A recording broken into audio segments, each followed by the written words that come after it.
শ্মশানে শবদাহ করতে গেলে রসিদ ছাড়াই নেওয়া হচ্ছে টাকা, আর তারই প্রতিবাদ জানিয়ে গর্জে উঠল বিজেপি স্থানীয় নেতৃত্ব। প্রমাণ হিসেবে আধিকারিকদের স্বীকারোক্তির ফুটেজ আছে বলে দাবি করছেন তারা। অন্যদিকে রাজ্যের শাসক দলের নেতাদের দাবি, যদি এই রকম কাজ কেউ করে থাকে তাহলে তার বিরুদ্ধে ব্যবস্থা নেওয়া হবে। এই ঘটনা সামনে আসতেই ফের শোরগোল পড়ে গিয়েছে এলাকায়। অদ্ভুত এই ঘটনাটা ঘটেছে নদিয়ার নবদ্বীপে। জানা গিয়েছে, নবদ্বীপ মহাশ্মশানে নবদ্বীপ পৌরসভার পক্ষ থেকে ইলেকট্রিক চুল্লিতে শবদাহ করতে রসিদ ছাড়া টাকা নেওয়া হচ্ছে। আর তারই প্রতিবাদে মঙ্গলবার সকাল 11:30টায় বিজেপির পক্ষ থেকে আনন্দ দাসের নেতৃত্বে এক প্রতিনিধি দল নবদ্বীপ থানায় লিখিত অভিযোগ দায়ের করেন। প্রতিনিধি দলের পক্ষ থেকে আনন্দ দাস জানান, এই বিষয়ে আমাদের কাছে এর যথেষ্ট প্রমাণ হিসেবে আধিকারিকদের স্বীকারোক্তির ফুটেজ আছে বলে দাবি করেন। প্রায় ৪৫ দিন ধরে বন্ধ রাখা হবে নবদ্বীপ গৌরাঙ্গ সেতু। সেই কারণে পুরসভার তরফে সিদ্ধান্ত নেওয়া হয় শুধুমাত্র শববাহী যাত্রীদের লঞ্চে করে শ্মশানে পাঠানোর ব্যবস্থা করা হবে। সেই মতো যারা দূর দূরান্ত থেকে দেহ নিয়ে আসে সৎকারের জন্য, তাদের লঞ্চে করে শ্মশানে পৌঁছে দেওয়া হচ্ছে। আর সেখানেই নতুন করে প্রশ্ন উঠছে, রসিদ ছাড়া কিভাবে টাকা নেওয়া হচ্ছে। কি বলছেন বিজেপি নেতা আনন্দ দাস, শুনবো। আমরা গতকাল নবদ্বীপ শ্মশানে যাই। আমাদের কার্যকর্তার পরিবারের দিদিমা মারা যায়। দাহ করার সময় যখন যাই, দেখি নবদ্বীপ শ্মশানে যাওয়ার সময় আমরা যখন বললাম বিল চাইছে, ওরা বিল কত টাকা লাগবে দাহ করার জন্য, তখন ওরা আমাদের হাতে একটা ১৩০০ টাকা এবং একটা গাড়ি পার্কিং বাবদ ৫০ টাকা বিল ধরিয়ে দেয়। কিন্তু যখন আমরা ওই টাকা দিই, ১৩৫০ টাকা যখন দিই, তখন ওরা বলে ১৪৩০ টাকা দিতে লাগবে।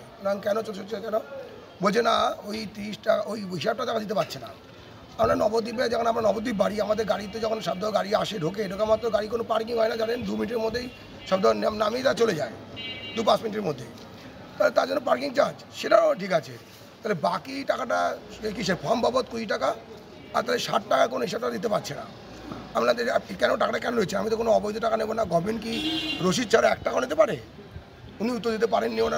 ওরা তখন বলছে পৌরসভায় কথা বলতে। আপনি আপনার টাকা নিতে কে বলেছে? বলছে নবদ্বীপ পৌরসভা পৌরপতি বলেছে। পৌরপতি আমাদের এটা নির্দেশে বলছে, হ্যাঁ এটা পৌরসভার নির্দেশনা হয়েছে।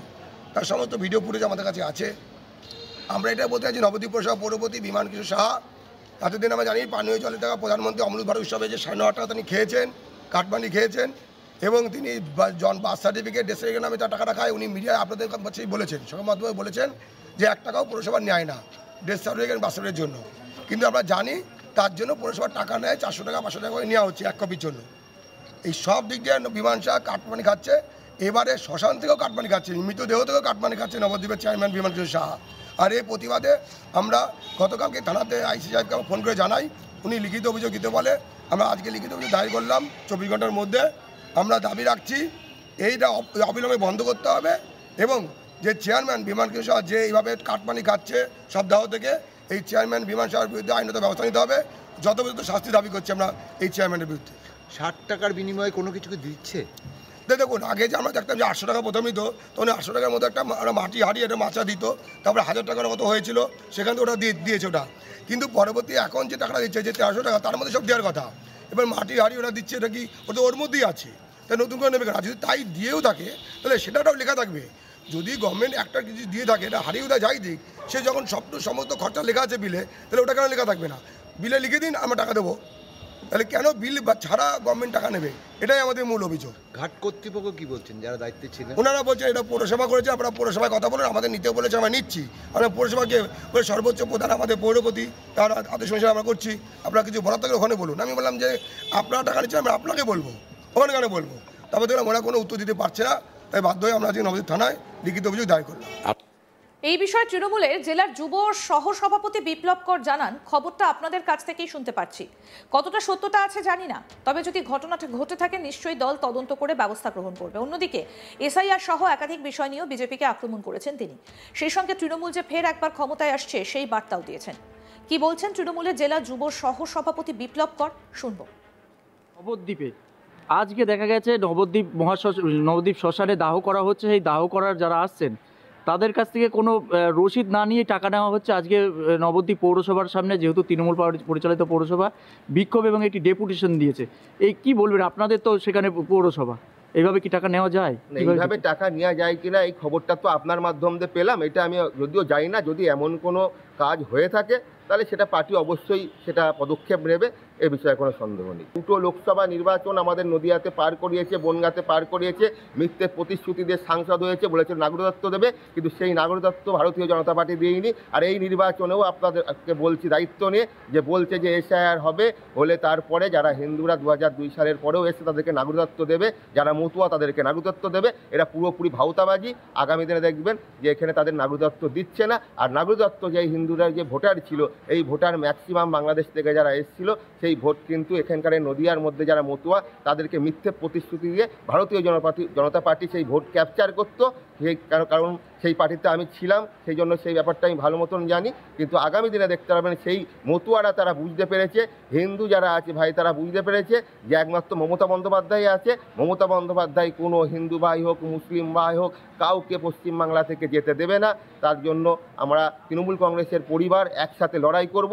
আর সেইটা বুঝতে পেরেই এখন বহুত ভারতীয় জনতা পার্টির থেকে যারা হিন্দু ভাইরা আছে, মতুয়ারা ভাইরা রয়েছে, তারা দলে দলে তৃণমূল কংগ্রেসে যোগদান করছে। আর আগামী দিনে এই কারণের জন্য আরও বেশি সিট নিয়ে পশ্চিমবাংলার বুকে তৃণমূল কংগ্রেস ক্ষমতায় আসবে। শ্মশানে শবদাহ করতে গেলে রসিদ ছাড়াই নেওয়া হচ্ছে টাকা, আর তারই প্রতিবাদ জানিয়ে গর্জে উঠল স্থানীয় বিজেপি নেতৃত্ব। প্রমাণ হিসেবে আধিকারিকদের স্বীকারোক্তির ফুটেজ আছে বলে দাবি করেন তারা। অন্যদিকে রাজ্যের শাসক দলের নেতাদের দাবি, যদি এই রকম কাজ কেউ করে থাকে তাহলে তার বিরুদ্ধে ব্যবস্থা নেওয়া হবে। আর এই ঘটনাটা সামনে আসতে শোরগোল পড়ে গিয়েছে এলাকায়। অদ্ভুত ঘটনা নদিয়ার নবদ্বীপে। নবদ্বীপ মহাশ্মশানে নবদ্বীপ পৌরসভার পক্ষ থেকে ইলেকট্রিক চুল্লিতে শবদাহ করতে রসিদ ছাড়া টাকা নেওয়া হচ্ছে। আর তারই প্রতিবাদে মঙ্গলবার সকাল 11:30টায় বিজেপির পক্ষ থেকে আনন্দ দাসের নেতৃত্বে এক প্রতিনিধি দল নবদ্বীপ থানায় লিখিত অভিযোগ দায়ের করেছেন। প্রতিনিধি দলের পক্ষ থেকে আনন্দ দাস জানান, এই বিষয়ে আমাদের কাছে যথেষ্ট প্রমাণ হিসেবে আধিকারিকদের স্বীকারোক্তির ফুটেজ আছে বলে দাবি করা হয়েছে। প্রায় 45 দিন ধরে বন্ধ রাখা হবে নবদ্বীপ গৌরাঙ্গ সেতু। সেই কারণে পুরসভার তরফে সিদ্ধান্ত নেওয়া হয় শুধুমাত্র শববাহী যাত্রীদের লঞ্চে করে শ্মশানে পাঠানোর ব্যবস্থা করা হবে। সেই মতো যারা দূর দূরান্ত থেকে দেহ নিয়ে আসে সৎকারের জন্য, তাদের লঞ্চে করে শ্মশানে পৌঁছে দেওয়া হচ্ছে। সেখান থেকেই নতুন করে প্রশ্ন উঠছে যে রসিদ ছাড়া কিভাবে টাকা নেওয়া হচ্ছে। বিজেপি নেতা আনন্দ দাসের কি বক্তব্য, আসুন আরেকবার শুনি। আমরা গতকাল নবদ্বীপ শ্মশানে যাই, আমাদের কার্যকর্তার পরিবারের দিদিমা মারা যায়। দাহ করার সময় যখন যাই দেখি নবদ্বীপ শ্মশানে যাওয়ার সময় আমরা যখন বললাম বিল চাইছে, ওরা বিল কত টাকা লাগবে দাহ করার জন্য, তখন ওরা আমাদের হাতে একটা 1300 টাকা এবং একটা গাড়ি পার্কিং বাবদ 50 টাকা বিল ধরিয়ে দেয়। কিন্তু যখন আমরা ওই টাকা দিই, 1350 টাকা যখন দিই, তখন ওরা বলে 1430 টাকা দিতে লাগবে। কেন 1430 কেন বলছে না, ওই 30 টাকা ওই হিসাবটা টাকা দিতে পারছে না। আমরা নবদ্বীপে যখন আমরা নবদ্বীপ বাড়ি, আমাদের গাড়িতে যখন শব্দ গাড়ি আসে ঢোকে মাত্র গাড়ি কোনো পার্কিং হয় না, জানেন 2 মিনিটের মধ্যেই শব্দ নামিয়ে তারা চলে যায়, 2-5 মিনিটের মধ্যে। তাহলে তার জন্য পার্কিং চার্জ সেটাও ঠিক আছে, তাহলে বাকি টাকাটা কিসের ফর্ম বাবদ 20 টাকা, আর তাহলে 60 টাকা কোনো হিসাবটা দিতে পারছে না। আরও আপডেট পেতে দেখতে থাকুন আজ তাক বাংলা। সাবস্ক্রাইব করুন, নোটিফিকেশন পেতে বেল বাটন অপশন প্রেস করুন।